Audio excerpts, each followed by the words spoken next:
Продолжуваме на темата со нашиот следен соговорник, професорот Стефан Влахов Мицов. Добро дојдовте, професоре. Благодарам на поканата. Ќе ве молиме за руската публика накратко да се представите. Па, како кажа веќе, јас се викам Стефан Влахов Мицов, редовен професор во Институтот за национална историја, Балканолошко одделение, Скопје, Република Македонија. Вие имате неколку научни трудови објавено, имате повеќе книги, значи и во писателските води многу добро пловите, така да вие сте соодветен соговорник токму на оваа тема која што ја обработуваме. Светецот Димитрија Солунски, кај македонскиот народ, кај традицијата наша, значи има оставено едно култно име. Се слави многу повеќе од верски светител, нешто повеќе како национален. Од каде потекнува сето тоа? Значи како останало вкоренето во македонскиот ген да биде своевиден патрон на македонскиот народ и етнос? Дали тој се чувствувал како римски граѓанин, како грк или како македонец? Тоа е многу битно затоа што има многу контроверзии околу неговиот лик. Историската паралела, зошто се слави кај Македонија толку? Знаеме дека и кај другите словенски народи е исто така прифатен и е подигнат на ниво на култ. Исто е многу битно како македонците го доживуваат, значи во периодот кога биле под римска окупација и се продолжило, значи до денешни времења да биде еден своевиден символ на слободата против робскиот статус кој што ни бил наметнуван. Повелете, професор. Благодарам.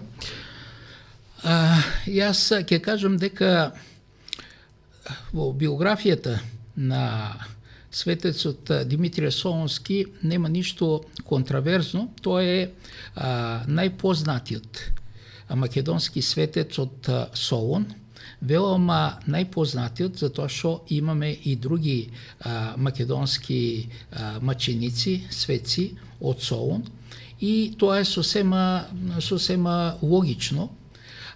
Сега во однос на неговото потекло, само ќе цитирам што вели византискиот летописец Симеон Метафрас за потеклото на Свети Димитрија. Цитирам: "Што се отнесува до неговите родители, бил од значаен и најславен род, самиот издигнувајќи се над старите македонци." Крај на цитатот. И тоа е логично, затоа што од антиката до 14 век Солун во сите историски извори е карактеризиран како многу голем град и прв во Македонија. Така што сосема логично и Свети Димитрија, роден во Солун, неговиот татко бил војвода на Солун, потоа после неговата смрт самиот тој станува војвода на Солун. Исто така, како сосема природно, таткото на светите бараки Кирил и Методиј е подстратег на Солун. Значи во Солун живеат македонци. И тамо имало е една мала количина хелени и една мала количина евреи. Но надвор од фактот дека значи Солун е македонски град, мора да се знае дека Македонија е првата христијанска земја во Европа. Уште од први век, во своето прва посета и прва мисија во Македонија, апостол Павле создава македонските општини во Филипи, градот на Филип Македонски, во Солун и во Бер. Во Солун имало спротивставување од страна на малкото брой хелени и евреи. Македонците прифатили и не случайно до почетокот на 4 век, кога веќе християнството станува официјална религија, мнозинството, повеќето од жителите на Македонија са прифатили християнството. А са го прифатили затоа што християнството е прво близко до македонскиот космополитизам, второ, тоа е било македонско оружие против римската окупација.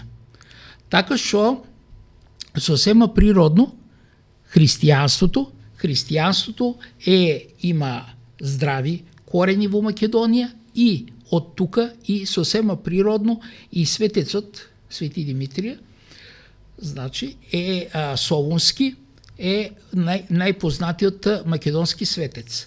Но кога зборуваме за македонци и словени, мора да се одбележи и фактот за големата близкост во меѓурелигиозниот пантеон на македонците и словените. Култот кон сонцето. Знаеме и сонцето со 16 зраци од Кутлеш и не само таму, во целиот пантеон. Истото е и кај словените. Почит кон реките и речните божества и други. Така што таа близкост многу јасно, многу точно се гледа во чудата на Свети Димитрија Солунски. Сега тие чуда, тие са многу контраверзни. Контраверзни во каква смисла?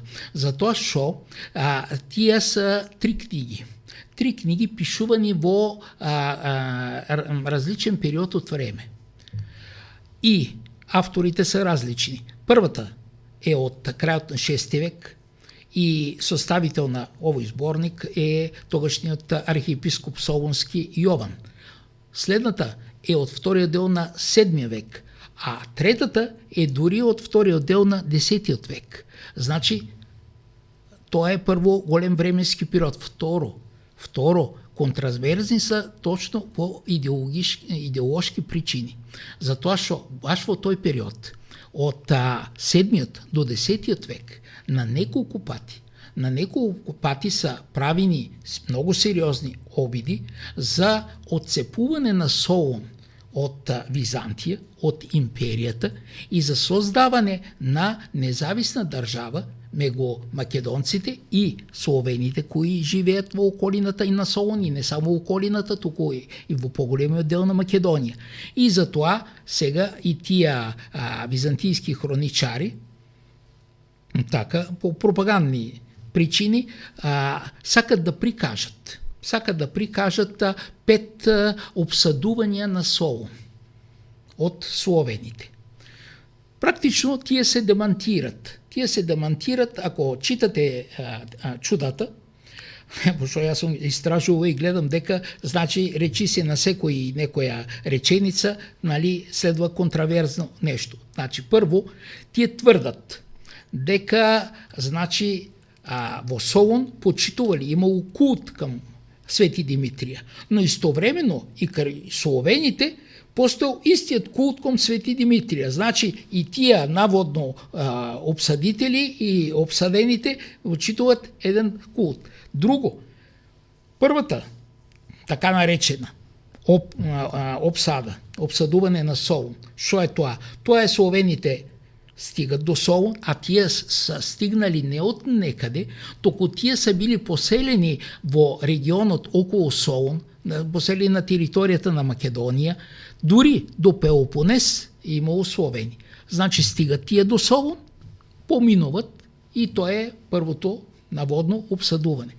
Кога станува збор за веќе за второто обсадување, тамо летописецот, овој кој пишувал, тврди дека имало борба, но сега истовремено пишува дека значи за време на тоа обсадување на Солун, градската порта, цитирам, стоеше отворена целиот ден и доцна през наредната ног.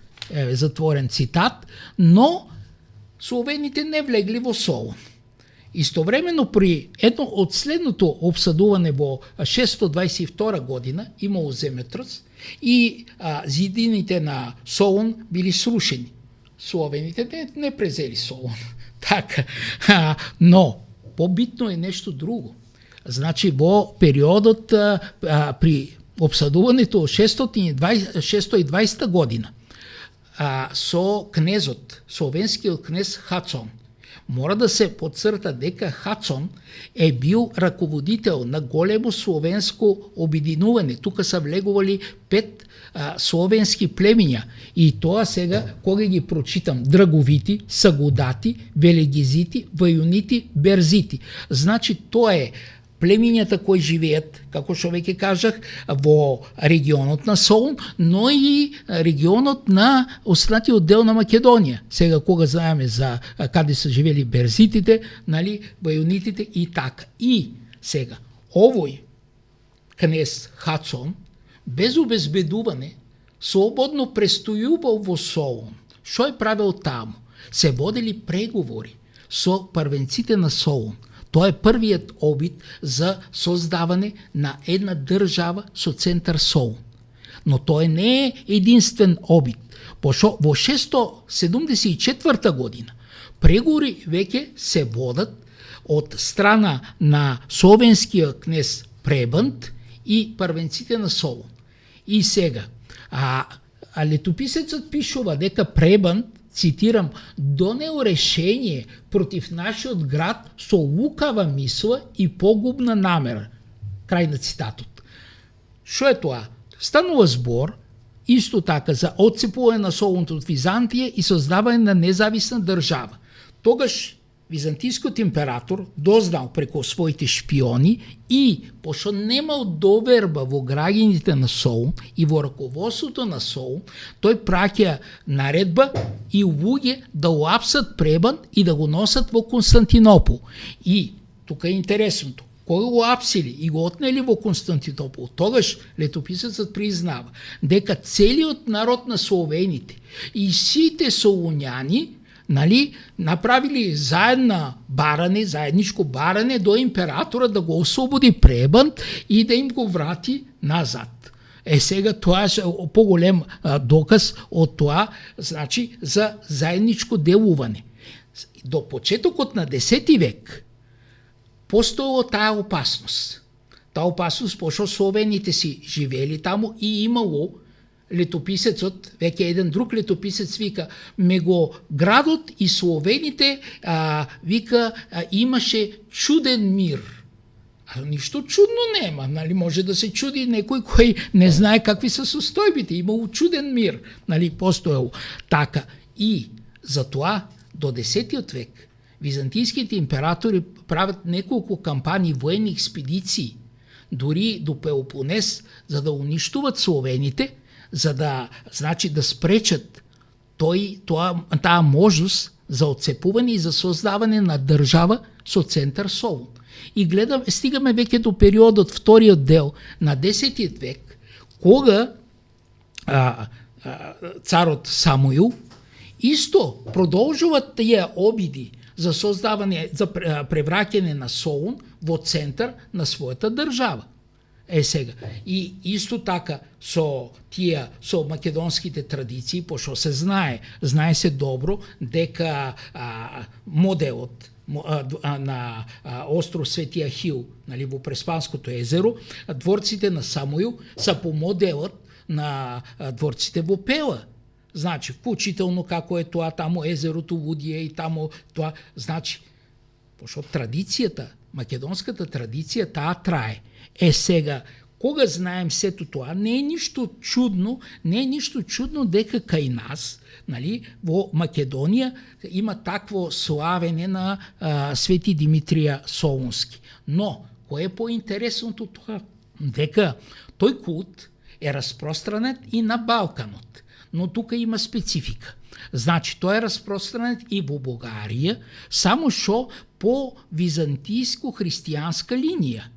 Значи, исто така, во Србија се знае дека во 11 во 12 век е под големо влијание на Византија, исто така. Додека култот е многу силен во Русија, култот кон Свети Димитрија, но тој култ доаѓа преку Македонија, преку словенството и затоа во тие, значи, како руските историчари пишуват, тамо во зборници, канони и тоа, значи, светецот е почитуван дури пред другите светци. Тоа е сосема затоа што имаме директно, значи директно оди тој култ преку Македонија во Русија. Сега. И нешто друго кое ти спомна уште во почетокот, дека значи за нас македонците не е само значи не станува збор само за еден христијански култ, за едно религиозно почитување. Така што Свети Димитрија, тој е истовремено христијански светец, но тој е македонски христијански светец, така што станува збор за едно национално и духовно значење. И тоа се гледа во самите, значи во самото славење на Свети Димитрија. Инако, предходно, нели, во саботата за Душница се почитуват мртвите, но сега тука има нешто друго, дека сите крупни дела кои, нали, луѓето, фамилијата кои мора да заврши, таа мора да ги заврши до денот на светецот. На самиот ден Митров ден, тогаш фамилијата мора да биде дома, се собират сите. Значи, во тоа има еден голем символ за единство, за обстојување пред надворешните опасности.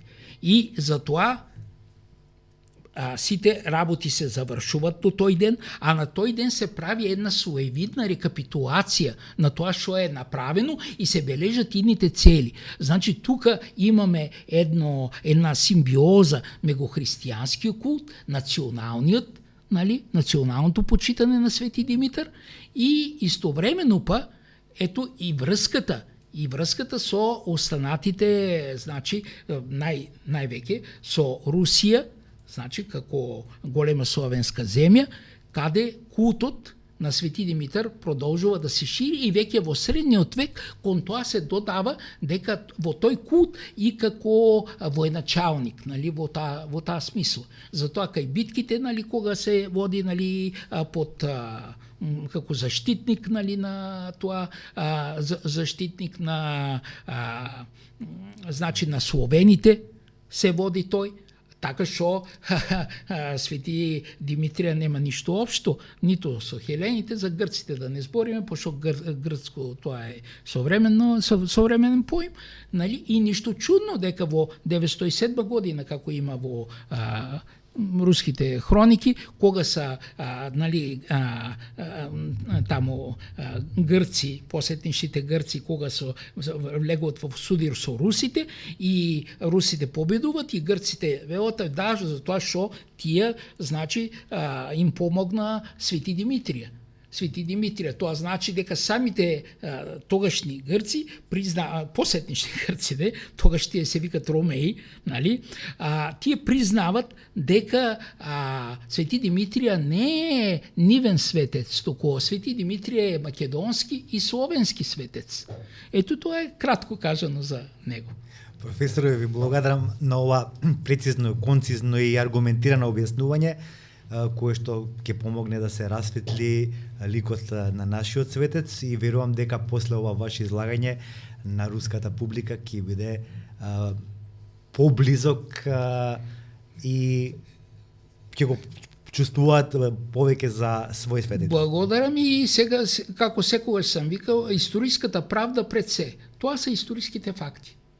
Така кој сака да ги прифати, кој не сака, но историската вистина е таа. Пред фактите молчат и боговите. Ви благодарам уште еднаш. Благодарам и јас.